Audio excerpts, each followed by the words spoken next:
नमस्कार दोस्तों, मैं बहुत बहुत स्वागत करता हूं आप सभी का एक बार फिर आपके अपने financial YouTube channel financial express पे। और दोस्तों, आज की इस वीडियो में बहुत ही एक मेजर टॉपिक के ऊपर हम बात करने वाले हैं। बहुत ही एक मेजर इशू के बारे में बात करने वाले हैं, जिसको लेकर ना लोगों के माइंड में काफ़ी सारे कन्फ्यूजन्स क्रिएट होते हैं।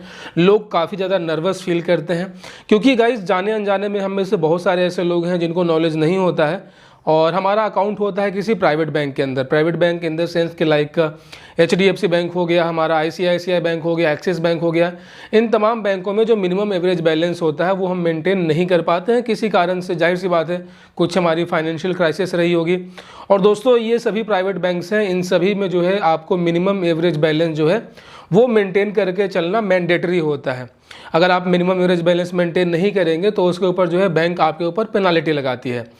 और जो बात करें मिनिमम एवरेज बैलेंस की, तो वो लगभग 10,000 से 12,000 रुपये हैं, डिपेंड करता है कौन सा बैंक है। लेकिन ऑन एवरेज जो है आपको 10,000 रुपये through out the your month आपको मेंटेन करके चलना होता है।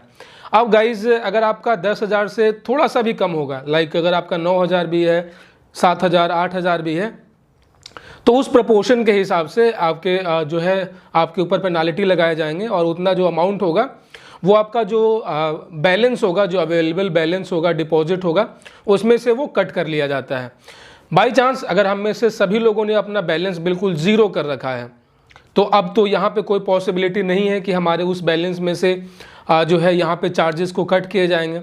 तो अब क्या होगा, अब हमारा जो बैलेंस है वो माइनस में जाना शुरू हो जाएगा, क्योंकि एक लेवल होने के बाद, ज़ीरो हो जाने के बाद जो है बैंक जो पेनाल्टी है वो तो लगती रहती है, ठीक है। तो वो हमारा जो बैलेंस है वो माइनस में जाता रहता है एज यूजुअल। अब गाइज, बहुत सारे ऐसे लोग हैं जो कि इस लायक नहीं है कि वो अपना जो मिनिमम एवरेज बैलेंस है उसको मेंटेन कर पाएँ। To be very honest, starting में मेरे साथ भी ऐसा हुआ था। और हमें से बहुत सारे ऐसे लोग हैं जिन्होंने कोई प्राइवेट कंपनी ज्वाइन की होती है।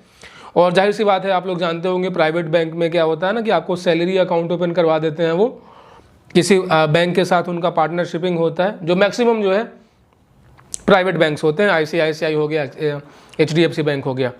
और बाद में अगर आप वो जॉब छोड़ देते हैं, तो अगर लगातार 3 महीने तक अगर आपकी सैलरी अकाउंट में क्रेडिट नहीं होती है, तो आपका जो सैलरी अकाउंट होता है वो नॉर्मल सेविंग्स अकाउंट में कन्वर्ट हो जाता है।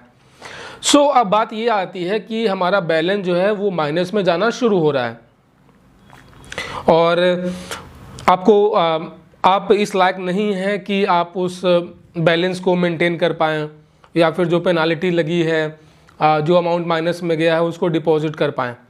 तो क्या इसका इफेक्ट हमारे सिविल स्कोर पे भी पड़ेगा? क्योंकि दोस्तों, सिविल स्कोर बहुत इंपॉर्टेंट होता है हमारा, एक तरीके से फाइनेंशियली हमारा एक बैकबोन होता है हमारा सिविल स्कोर। क्योंकि इन फ्यूचर अगर आप कहीं भी लोन के लिए अप्लाई करेंगे, अदर 2 व्हीलर 4 व्हीलर या फिर होम लोन के लिए, या फिर अगर आप क्रेडिट कार्ड के लिए भी अप्लाई करेंगे, तो वहाँ पे हमारा जो सिविल स्कोर है बहुत बड़ा रोल प्ले करता है। अगर आपका सिविल में अगर कुछ ऐसा डिफ़ॉल्ट शो होगा, तो जाहिर सी बात है आपको जो है वहाँ पे काफ़ी डिसअपॉइंटमेंट का सामना करना पड़ सकता है। सो गाइज, आज के इस वीडियो में हम बात करेंगे कि अगर आपका अमाउंट बैलेंस जो है आपके अकाउंट से अगर माइनस में जा रहा है, तो क्या इसका कोई अफेक्ट हमारे सिविल पे भी पड़ेगा क्या? तो दोस्तों, यहाँ पे मैं आपको बिल्कुल क्लियरली बता दूँ, सिविल जो होता है basically credit information bureau of India limited होता है, CIBIL।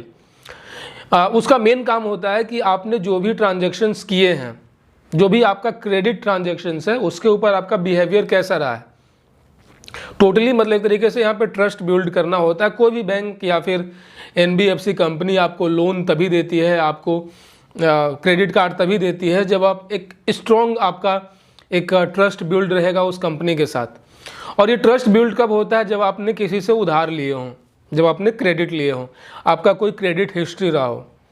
और ये जो सेविंग्स अकाउंट है, ये हमारा क्रेडिट हिस्ट्री नहीं है। Savings account is a different thing. यहाँ पे क्या होता है कि आप एक बैंक में अपना अकाउंट ओपन करवाते हैं अपने सेविंग्स को डिपॉजिट करने के लिए। यहाँ पे बैंक आपको अपनी ओर से कुछ नहीं देता है, यहाँ पे कस्टमर ही अपने पैसे रखता है। यहाँ पे बैंक अपनी गारंटी नहीं देता है, ना ही बैंक से आपने कोई लोन लिया हुआ होता है।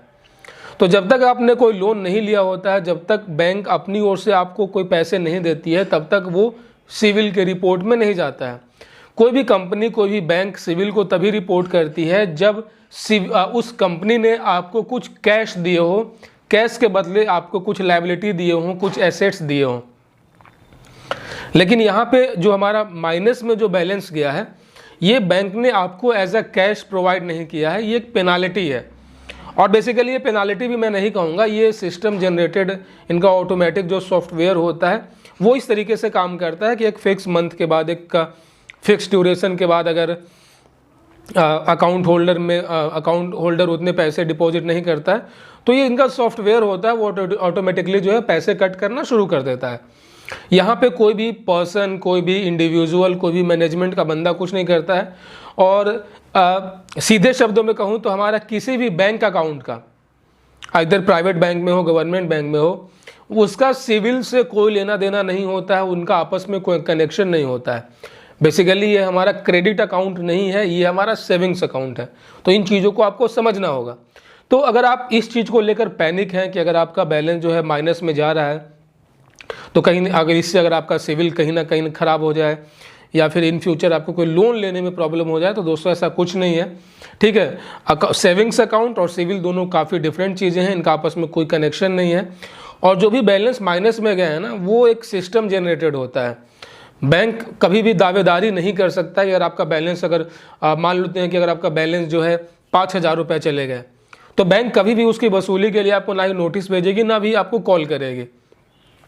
बैंक बस इतना करेगी कि अगली बार जब भी आप अपने अकाउंट में कुछ डिपॉजिट करेंगे तो जितना आपका माइनस में बैलेंस है उसको वहीं पे तुरंत जो है वो सेटल डाउन कर देगी।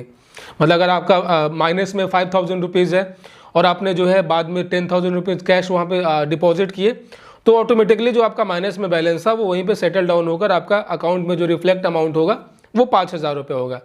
अपार्ट फ्रॉम दैट इसके अलावा और कुछ नहीं होता है। आप उसको वैसे ही अकाउंट को अपना छोड़ दो, वो कुछ महीनों बाद, कुछ सालों बाद वो डोरमेट होगा, डोरमेट के बाद वो इनएक्टिव होगा और उसके बाद जो है आपका वो अकाउंट जो है ऑटोमेटिकली जो है वो क्लोज हो जाएगा। सो गाइज, उम्मीद करता हूँ कि इस वीडियो से आपके माइंड में जो कन्फ्यूज़न था कि कहीं माइनस बैलेंस के कारण जो आपका सिविल है वो ख़राब ना हो जाए, तो वो कहीं ना कहीं दूर हो चुका होगा और आप काफ़ी रिलैक्स फील कर पा रहे होंगे। दोस्तों ऐसे ही और फाइनेंशियल वीडियोस के लिए और फाइनेंशियल नॉलेज के लिए आप सब्सक्राइब कर सकते हैं हमारे इस यूट्यूब चैनल को और साथ ही साथ नोटिफिकेशन बेल ऑन कर सकते हैं ताकि अगली बार जब मैं कोई नया और लेटेस्ट वीडियो लेकर आऊँ तो आप उसे मिस ना कर सकें। तब तक अपना बहुत सारा ख्याल रखिएगा। मिलते हैं किसी और वीडियो में। जय हिंद।